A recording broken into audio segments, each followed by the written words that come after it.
हाँ, तो बच्चों आज मैं आप लोगों को 11th क्लास के जो पॉलिटिकल साइंस है, राजनीति शास्त्र, भारत का संविधान, सिद्धांत और व्यवहार नामक चैप्टर को पढ़ा रहे हैं, बुक को पढ़ा रहे हैं। उसका हम 4th चैप्टर ले रहे हैं। ये देख रहे हो, नाम है इसका कार्यपालिका।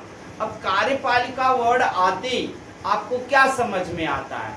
जो कार्य करे वो कार्यपालिका। आपको पहले से हमने बता रखा है, सरकार के 3 अंग होते हैं, सरकार के 3 स्तर होते हैं और सरकार के 3 प्रकार होते हैं। इसमें बात की गई है सरकार के 3 अंगों की, कार्यपालिका, न्यायपालिका और विधायिका। तो विधायिका को आपने पढ़ा, उसके बाद न्यायपालिका को पढ़ा और क्या कार्यपालिका को। विधायिका जो कानून बनाती है, यानी कि संसद भवन में बैठे सदस्य प्रतिनिधि लोग। न्यायपालिका जो कानून बने हुए कानून को अदालतों में चलाती है। और कार्यपालिका जो कार्य करे, यानी कि काम जो करे, काम कार्यपालिका। एमसीडी आ जाएगा सर इसमें? यस, एमसीडी आ जाएगा, पुलिस डिपार्टमेंट को भी आप ले सकते हो। ये सब जो भी कार्य करे आप कार्यपालिका के रूप में किसी भी मंत्रालय को ले सकते हो, चाहे पीएमए हो, रेलवे मिनिस्ट्री हो, रक्षा मंत्रालय हो, कुछ भी हो, सबको आप ले सकते हो। तो आप देखोगे कि हमारा जो देश है वो संसदीय प्रणाली में चलती है और वहां पर कार्यपालिका का गठन किया गया है। कार्यपालिका का मतलब है जो कार्य करे, चाहे नगर निगम हो या नगर पालिका हो, यानी कि एमसीडी हो, म्युनिसिपल कॉरपोरेशन हो, ये सब आपके लिए काम करते हैं। आप कहोगे पुलिस व्यवस्था है क्या? हाँ, वो भी कार्यपालिका में आ सकता है, क्योंकि पुलिस डिपार्टमेंट न्यायपालिका को और विधायिका दोनों की मदद करती है। क्योंकि आप जानते हो न्यायपालिका तो किसी भी तरह के अपराधी को पकड़ के नहीं ला सकता। उसको पकड़ कर कौन लाता है? उसको पकड़ करके लाता है पुलिस। तो वो भी कार्यपालिका है। और कुछ उदाहरण से समझना चाहोगे तो आप पता करो, आपके स्कूल के प्रशासन का प्रमुख कौन है? तो आपके स्कूल के प्रशासन का प्रमुख आप सोच रहे होंगे प्रिंसिपल साहब हैं। नहीं, प्रिंसिपल साहब से भी एक ऊपर का पदाधिकारी है। वो पदाधिकारी जिसको आप लोग बोलते हो ईओ बोलते हो, एजुकेशन ऑफिसर बोलते हो, वो प्रिंसिपल साहब से भी ऊपर हैं। उनसे भी ऊपर पदाधिकारी होंगे। ये सब कार्य करते हैं। टाइम टाइम पर देखते हो ईओ साहब आते हैं, यानी कि शिक्षा पदाधिकारी आते हैं। स्कूल में पानी की व्यवस्था, बच्चों के डेस्क, बेंच, क्लास, सबकी स्थिति देखते हैं, पानी की व्यवस्था है कि नहीं। अगर आप देखते हो मिड डे मील चल रहा है तो मिड डे मील को सही रूप से वितरित किया जाता है कि नहीं, इसका भी आपको शिक्षा पदाधिकारी यानी कि ईओ साहब उसको देखते हैं। कार्यपालिका के बहुत सारे कार्य हैं। आप जानते ही हो कि कार्यपालिका सरकार के 3 अंग में से एक अंग है। विधायिका कोई भी नीति बना देंगे, कोई भी कानून बना देंगे, लेकिन उस कानून को और नीति को क्रियान्वयन कौन करेगा, उसको चलाएगा कौन, उस पर कार्य कौन करेगा?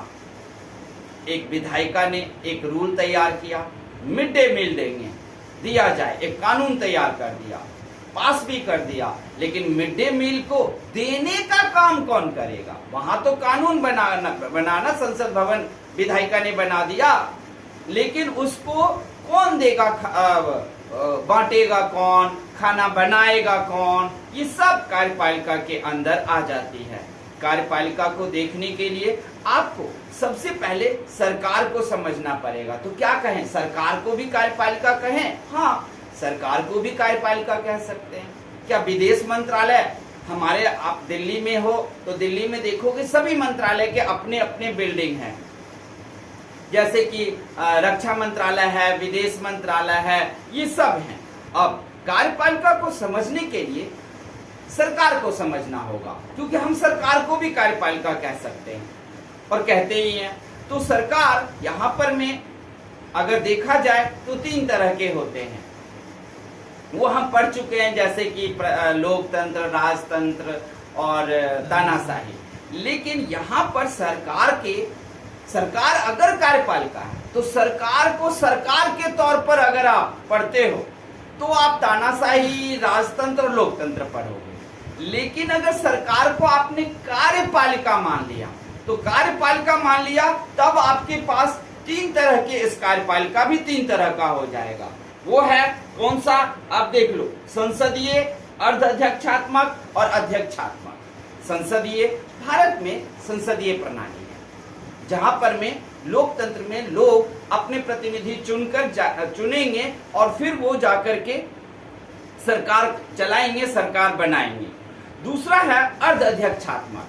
अर्धअध्यक्षात्मक, राष्ट्रपति उसमें देश को चलाता है। जैसे आप जानते हो ना, अमेरिका में प्रधानमंत्री नहीं होता, वहाँ राष्ट्रपति होता है, तो वो अर्धअध्यक्षात्मक में आ जाता है। हाँ, और अध्यक्षात्मक कौन है? अध्यक्षात्मक का होता है कि राष्ट्रपति ही चलाता है, लेकिन उस राष्ट्रपति के चुनाव के लिए आमतौर पर प्रत्यक्ष मतदान होता है और फिर जाकर के राष्ट्रपति देश को चलाता है, इसको बोलते हैं। इसके अलावा अगर अर्धअध्यक्षात्मक में जाओगे तो प्रधानमंत्री जो है वो भी उसमें साथ देंगे राष्ट्रपति में, लेकिन अध्यक्षात्मक में किसी भी तरह का प्रधानमंत्री नहीं होता।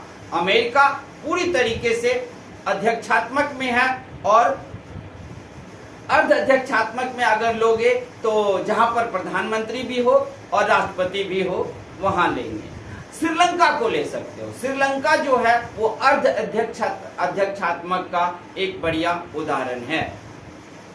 क्या भारत में संसदीय कार्यपालिका है? हाँ, भारत में संसदीय कार्यपालिका है, क्योंकि यहाँ पर लोग चुनकर जाते हैं और फिर संसद में सभी तरह के कानून और सरकार को चलाते हैं, देश के लिए नीति अपनाते हैं।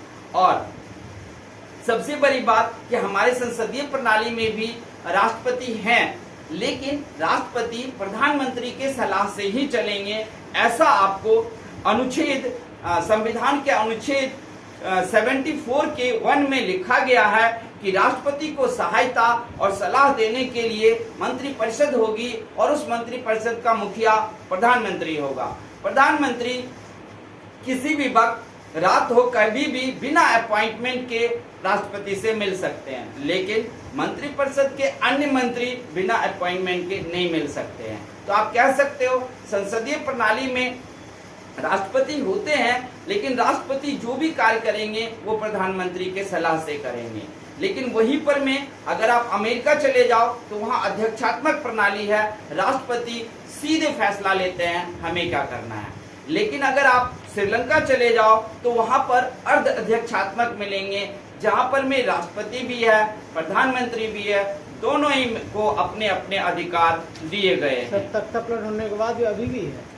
तख्ता पलट हुआ, फिर वहाँ पर में आपको श्रीलंका में फिर से चुनाव हुआ, फिर से नई सरकार की गठन हुई है और वहाँ पे चल रहा है। अब हम देखते हैं कि इस तरीके से ये अर्ध सरकारें चलती है और कार्यपालिका चलती है।